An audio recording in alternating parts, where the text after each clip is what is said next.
Greetings, my friends, and welcome back to Logical Cogs Let's Play of It Moves. So, last time we did some more creepy dream stuff, and yeah, I think the last thing we actually did was we actually went down to the abyss, and we sank into the bottom of the ocean, which was horrifying and creepy since, you know, drowning and all that wonderful stuff.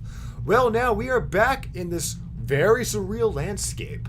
I actually like how it looks. Kind of reminds me of Arkham Horror otherworldly locations they show on the game board. But that's just me. I love these kinds of creepy locations and stuff. They just show how full of imagination the artist is. And even if they're not, I'll say, full of crazy spires, cities, or lots of details, just the mystery and majesty of these areas make me happy to be in them. But anyways, enough about that. Let's continue on with this Nightmare Fest, shall we?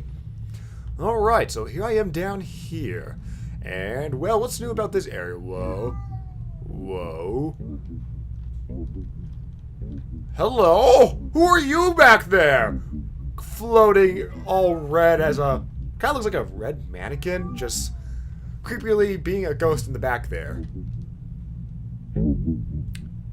Well, that last little, okay, never mind what my previous thought was. What the fuck are you? You look like the thing. Except the thing got really big. No, I know what you look like. You look like the thing that, and somehow combined with Akira. And what was left was a blobulous mass of meat. With random objects just coming out of you, sticking in you, and God, what are you? No, I don't want to go inside you. I want to go over here. Nope, I guess I don't have a choice. I need to go into the butthole of this creature. Hooray. Oh, good gumdrops. Floating eyeballs and brain masses. God, this is disgusting, horrifying. Actually, know what else this reminds me of? I may be dating myself here, but if anyone has ever played the PC and Game Boy Advance game of Earthworm Jim, and in later levels, you go into some of the very disgusting areas of the game. I believe the realms of God, what was her name? I can't even remember these Earthworm Jim villains now, other than Psycho and Professor Monkey for a head. But yeah, the later levels involve a lot of this disgusting nature. Horrifying looking areas and stuff. I'm gonna go in this story here. Alright. We have moving mouths, eyeballs, and tentacly feeling things. It appears to be a gas chamber. Could you stop laughing? That's very creepy, please. Alright, what else is going on here now? Okay. Well, ooh, you're new. You are a floating head inside of a capsule being propelled by gas farts. That's what I'm assuming, at least. What do we have over here? Technically eyeball things floating around. A spire of baby face. I don't even know. I'm not running out of descriptions for these things. They're just so bizarre and horrifying. And I will... You know, that kind of reminds me of a conversation one of my friends brought up about a lot of these horror games and stuff. And Kitty Cat, you gotta stop meowing back there. And, well, here's the conversation that he presented to me was, in the video games, especially in these modern day and ages, we've been exposed to a lot of creepy ass shit. Disgusting stuff, things like this. And while looking at it through a video game, we're not affected by it too much. I mean, we're still horrified. Like, it's disgusting. And I'm starting having some... my stomach's starting to act up a little bit. Just seeing how disgusting some of these things are. But can you imagine seeing this in person? Like, the feeling alone should be enough to make you vomit. Especially when you factor in the ambience, being in the location, also other sensory things taking an effect. Like the smell. Like, you can probably even taste the disgustingness in the air and whatnot. And I just think about that, exploring through these areas, like what would it be like in actual real life? And it's... that alone can creep... Whoa, where are you? Okay, you're blocking my way. You're blocking my... Oh, you're the weird cloaked thing from the previous areas. But anyways, just to finish my thought... Oh boy. Is like, yeah. A lot of this stuff is just creepy and like it'll be horrifying in real life. Okay, How do I move forward now, though? Okay, you're there. You're there. And you're... okay, you're just blocking my path, so I have no choice but to go back for some reason. Huh. That seems a little weird. Oh! This wasn't the previous room.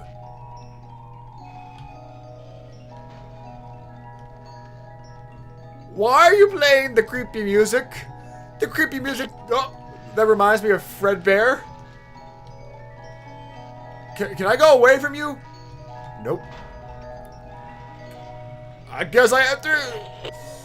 what's that appearing on the screen?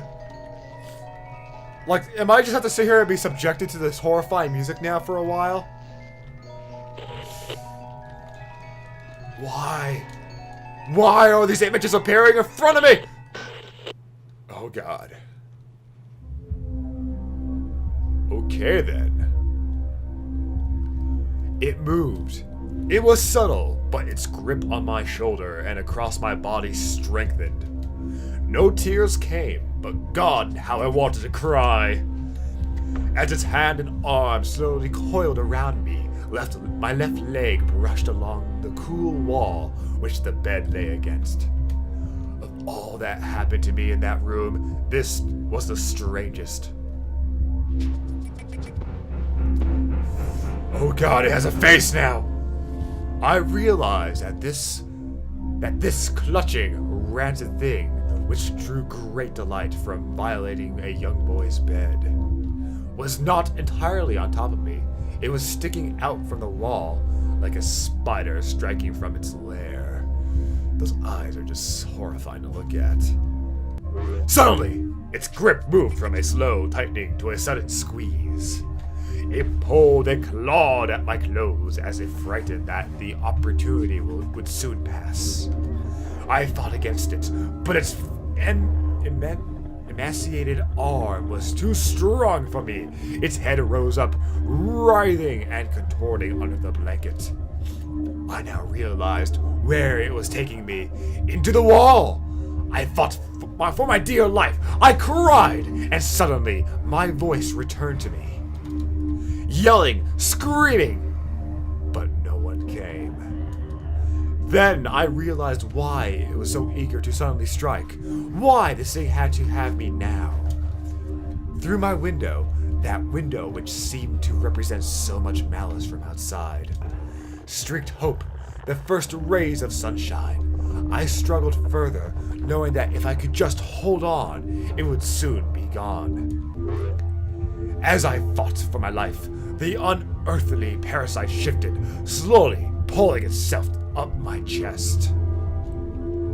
Its head now poking out from under the blanket, wheezing, coughing, rasping. I do not remember its features. I simply remember its breath against my face, foul as cold as ice. As the sun broke over the horizon, that dark place, the suffocating room of contempt, was washed, bathed in sunlight. I passed out as its scrawny fingers encircled my neck, squeezing the very life from me. Oh boy. Things have gotten very strange and interesting. I awoke to my father offering to make me some breakfast, a wonderful sight indeed. I had survived the most horrible experience of my life until then, and now I moved the bed away from the wall, leaving behind the furniture I had believed would stop that thing from taking a bed. Little did I think that it would try to take mine and me. Weeks passed without incident, yet on one cold, frostbitten night, I awoke to the sound of the furniture where the bunk beds used to be, vibrating violently. I lay there, sure I could hear a distant wheezing from deep within the wall, finally fading into the distance. The following year, I was given a larger room on the other side of the house, and my parents took that room as their bedroom. They said they didn't need a large room, just one big enough for a bed and a few things. They lasted 10 days. We moved on the 11th. So did the parents also experience this horrible nightmare? Was there something truly terrifying about that remote as well? Oh, and I guess that's it for the game. Oh, I can move around the credits. Well, this was a short episode, but still, that was a creepy experience. And where the hell am I now? 8 Million Ways to Die. Based on the story of Bedtime by Michael Whitehouse. So yeah, if you found this game terrifying and creepy, I guess go read the novel by Mr. Whitehouse here and see if his works will continue to inspire dread and horror into your nighttime lives. Scripts by Mog Hunter. That sounds like a familiar name. Well then, is there anything else in this creepy darkness I'm in right now? Oh god, it grows dark. The end. Well, folks, that was It Moves. That was truly an awesome horror game.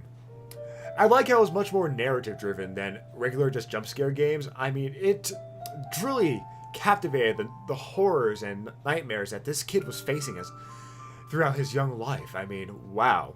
Can you imagine for months having these terrible dreams and nightmares and also experiencing that real life waking nightmare of that thing crawling on your leg and going up your chest, slowly pulling you down into the sheets, into the wall?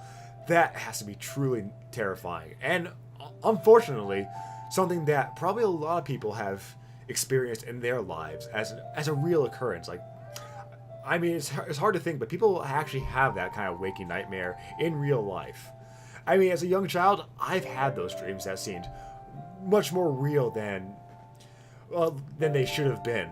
Waking up and like falling onto your bed, feeling the burning sensation.